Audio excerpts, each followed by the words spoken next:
thank you for taking the time to chat with us. I'm going to put you on the spot for a second because when you arrived, you shared some exciting news. Where did you just come from today? What award did you win, Betsy? So there was another marketing event this morning called the Georgia State Marketing Roundtable Future of Marketing Conference, and our team won an award, actually for one of the things I'm going to talk about today. So you'll get a peek at it. Thank you. Well, as you heard, so Betsy is the head of digital and brand activation at UPS. And she's here to talk to us today about some really interesting work that was done for UPS that falls into the emotional realm. Before we kick that off, though, I did want to just talk about an observation I've had throughout the day, and that being, everyone's talking about emotion, and everyone's talking about making these connections. And what it's really done for me is made me realize that what this is really about is mental availability. If you've read any of Byron Sharp's work on how brands grow, it's super interesting how when you make those emotional connections, when you make those memories with your consumers, that's where that mental availability comes from. And so just a really quick story for just in terms of bringing that to life a little bit. Myself as a kid, I used to go to McDonald's with my dad every Friday night. My mom would be working. I was always the Happy Meal kid. I'll never forget the night I graduated to a Big Mac. That core memory has stayed with me to this day, where now my kids go to McDonald's for their Happy Meals. So I feel like that's the kind of thing we're talking about here today, in how do you make those connections and why emotion matters so much. So with that, Betsy, I want to talk to you a little bit about the Unstoppable campaign. But before we do that, can you tell us what you do at UPS and what is your role specifically? Sure. So UPS is based here in Atlanta, a global transportation logistics company. We may have delivered to your door once or twice. And what I do at UPS is I'm on the marketing team. I'm responsible for global advertising, brand management, and our events and brand activation portfolio, mostly sports marketing. So that's what I do. And before we get going, I'll borrow something my colleague just said to me, which is when you think about emotional connection, and that's what we're going to talk about, we're a B2B marketer. So you've probably heard from a lot of consumer marketers today. And if you think about trying to connect with somebody who's making a business decision, it's a different business than making a connection with somebody or about where they eat their dinner or what what clothes they're gonna buy or something like that. So keep that in the back of your mind as we talk about today. Just think about how is it that you would connect with a business person making a logical decision, but also we happen to know, and a lot of B2B marketers know, that there's also emotion and other feelings that come into those decisions as well. Absolutely. Thanks, Brian. So talk to us about the journey that UPS has been on in the evolution of the brand. It's a very long-standing, well-known brand, and for some, and don't get mad at me, maybe they think it's outdated, maybe they think it's a little dusty. How have you reinvigorated the brand and used emotion to bring that forward? Yeah, so you're not alone. We've done plenty of research that shows that our 116-year-old brand in some cases is regarded as being a legacy brand, like the brand my grandfather used or something like that. There was one piece of feedback that we got in a focus group that really became a rallying cry for us. This guy said, I like UPS and I respect them. I think they're a professional company, but I would describe them as the guy at the bar with a comb over. And boy, that really hits a little different when you're a marketer, right? You're thinking, honestly, it became this rallying cry, like we don't want to be the guy with the comb over anymore at the bar. And so we set out on this journey, in 2019 starting, to start reimagining the brand. And, UPS has a lot that we can offer to our customers and to our communities and to in the culture. And we just started thinking about ourselves in a different way. And we started targeting younger, more diverse customers and not reinforcing maybe some of the things you already thought about UPS, but putting ourselves in some new places, showing up in different ways and connecting with people in different ways. So that's what we'll talk a little bit about today. Okay. And why the more diverse markets and why small business? What made you come to that conclusion that that was an important business opportunity for you? Yeah, so we serve just about every business there is. We service the biggest companies you can imagine as well as the smallest you can imagine.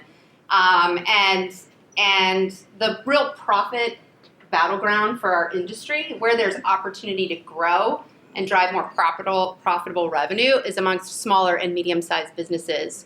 And we're in a very entrepreneurial age. Gen Z is the most entrepreneurial generation ever, if you read some data.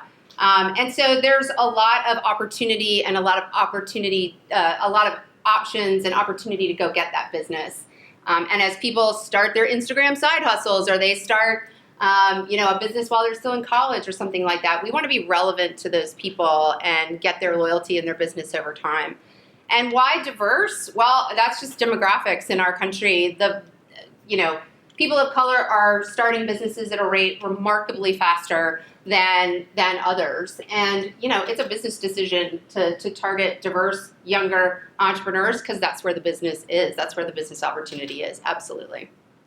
Awesome. I think there was a stat earlier today, 75%, I think it was, of Gen Z is diverse. So it makes perfect sense why you were focused on that. So when it comes to, and we'll see in a moment, we're going to talk about the Unstoppable campaign. When I hear that, I think of the song. Anyway, that would have been a good song to put for the spot, but you would have had to pay for it. Yeah, we probably couldn't afford that. But I did want to talk about what brought you to the idea and conclusion that this emotional connection for parcel delivery service. Why emotion? Yeah, and we do plenty of performance advertising where we talk about our prices and our reliability. So this is part of our overall mix, I would say. But Be Unstoppable is a campaign. We'll show you some examples of it that was developed pre-pandemic, actually, based on an insight that people who start their own companies and work for themselves are they're built a little bit differently, right? It's they're the ones borrowing the money. They're the ones, spending the time. They're the ones making the effort. They're the ones kind of pushing through those walls to be successful for themselves, by themselves. And they're looking for partners, companies that can help them be successful. And so UPS is just one of their ingredients to their success. And so it's basically about celebrating those people who take those risks and build things for themselves, and celebrating them and saying, you know what, we can help you be unstoppable. It's really about you and the risks you're taking and the businesses you're building, but we can be an ingredient in your success and we can help you succeed.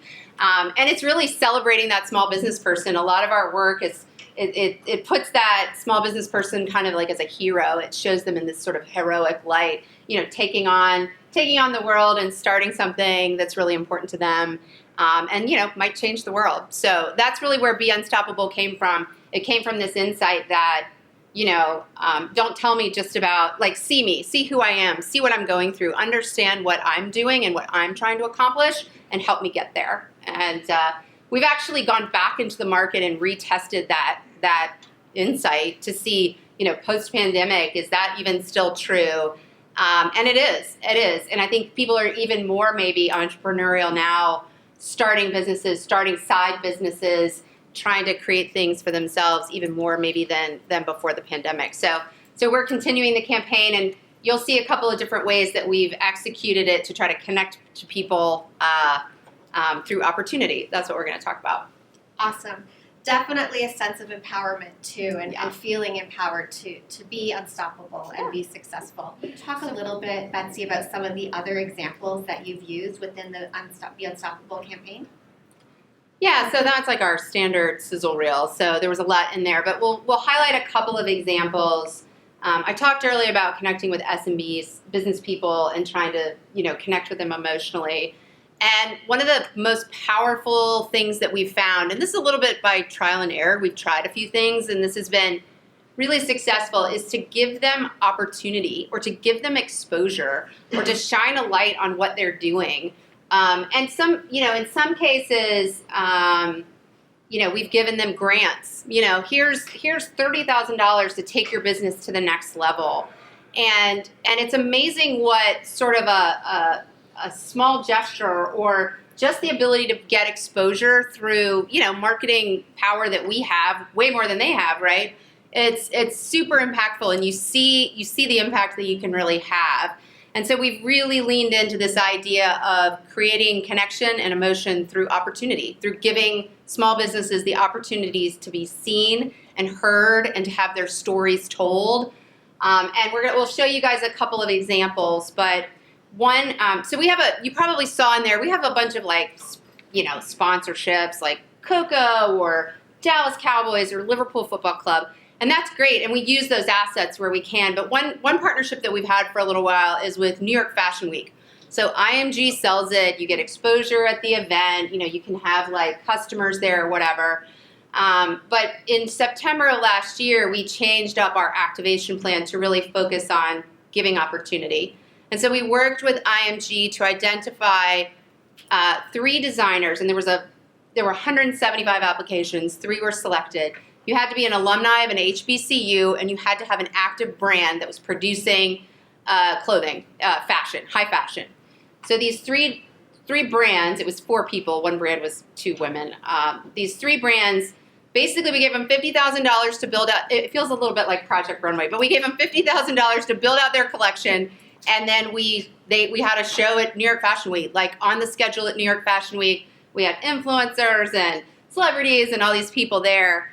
And it was a wonderful event, and there were so many good things about it, but the best thing about it was at the end of the show, the 4 of them walked out and they just had this hug where they were all crying. They couldn't believe that they had this opportunity to have this. And as a marketer, yes, that's amazing social content, and yes, we're gonna push that as far as we can, but it really meant something to them. It really impacted their lives. And these brands are doing really well because they had those opportunities to connect with those leaders in that industry who go to those events, right? So there are a couple things in there. One, I think a lot of people are surprised that the brand with the comb over shows up at New York Fashion Week. So that's very deliberate, right? Sort of the grab them by the lapels and say, hey, we are different. Give us a second look. Think about us in a different way. So that's one. 2 is we have this, deep standing commitment to support HBUs through our foundation and through community engagement and all that stuff. So it was on brand for us. 3, we provided this opportunity in this grant to connect with these small businesses who are super connected in their own small business communities, right? So excellent there. You can see that we dropped a capsule collection with a diverse-owned small business who was an HBCU alum, and we sold her, we sold those cool Letterman jackets online and at the event. And we were able to have a philanthropic element where the proceeds from the sale of that capsule collection went to support Clark Atlanta and this scholarship program they have called Closing the Gap. So, the engagement that we got, the numbers that you see are great, and we were definitely able to leverage that. I'd say the number I'm the most proud of on the screen, though, was the earned media impressions. Because who writes about UPS fashion shows in the press, right? So if we had just sponsored New York Fashion Week, nobody would have written about that. Nobody would have even known we cared about diverse-owned small businesses or even wanted to market to small businesses. But we got this story, which was UPS is giving this opportunity. They're engaged in the small business community. They're engaged in the diverse-owned small business community. They're engaged in the HBCU community. And it became something that press wanted to pick up, and that's hard. It's hard for us to get, right? We're the comb over brand, right? So how do we get that, right? So we're really trying to shift that and get credit for those things, right? And that was the most success we've done. That was our 3rd New York Fashion Week activation, and by far that was our most successful in terms of drawing attention to the brand in a way that we hadn't seen before. So it's that connection through opportunity and spotlight, but at the end of the day, it positions UPS well in that market. Well, and going back to that idea of mental availability, those small businesses, they're always going to remember that moment. I'm not worried about them. Why would they ever choose anybody else? Yeah. I just got the 3 more minutes. Do you want to talk really quickly about the Times Square? Oh, yeah. So this is really cool. This is a really similar one. We did this just in October of last year. Essentially, it was the same idea. So we decided, those 3D crazy billboards they have in Times Square. We got this idea. What if we bought one of those and basically gave it to 3 deserving small businesses and promoted their product in that way, right? So it's easy. That was a hard project, but it's easy for a company like UPS to deliver that. But what you get out of those companies, those businesses, and the stories that you can tell, we told the stories of their businesses and how UPS helps them and how they're unstoppable and the challenges they've overcome. But it's just such a great way in from a communications perspective to give them that spotlight and show them having that experience and then telling their stories and talking about how UPS can help businesses like that. So that was one of my favorite things we did last year. Awesome work. What's next? What's coming up in 2024 that we have to look forward to? And how do you take those meaningful moments that you're creating for small business owners, and how do you amplify that out in digital? Yeah, so what's coming in 2024 is just new ways to surprise and show up in interesting ways and connect in culture and continue to showcase and spotlight those small businesses that are really making a difference. You know, in terms of how we amplify, I mean, there's you see the nice videos, and behind them there's an incredibly complex media plan. We were talking media earlier. Social, digital, search, all the things to try to drive engagement. There's a full court press on influencers and PR and all the things, right, to tell those stories. So, it's definitely, this to me, I said it earlier, is the way in. And then the storytelling really comes off the back of that, the way to talk about the products and services we can offer or how we can help small businesses. Awesome. I don't know, we might be out of time. No questions? Go for one question. Are there any questions for Betsy? One question. Yes. Hello, thank you for your time. My name is Daryl. There used to be this antiquated concept of like general market marketing and then multicultural marketing. Yeah. I'm interested in, obviously, you talk about having a lot of boxes to check to convert to being a comb-over brand to be more relevant. Yeah. Can you talk about just what the evolution has been and how you prioritize the focus of your campaigns based on just your job speed on it? Yeah, I mean, we don't really look at them as different. I think you could see from that, you saw a diverse set of business owners who were featured. The HBCU one was probably a little bit more specific, right? But yeah, I mean, we understand the business opportunity in those communities, and it's really the business opportunity for the business, right? So we try to reflect where there's profit opportunity for our company in the work that we do. And these are 2 good examples of how we do this. So we don't necessarily have separate programs targeting different communities. We try to integrate it into the work that we do. And those two examples are part of our always on, I would say, campaign. There's no other campaign that's doing something different than that. That's it. Thank you. Thank you. Thank you for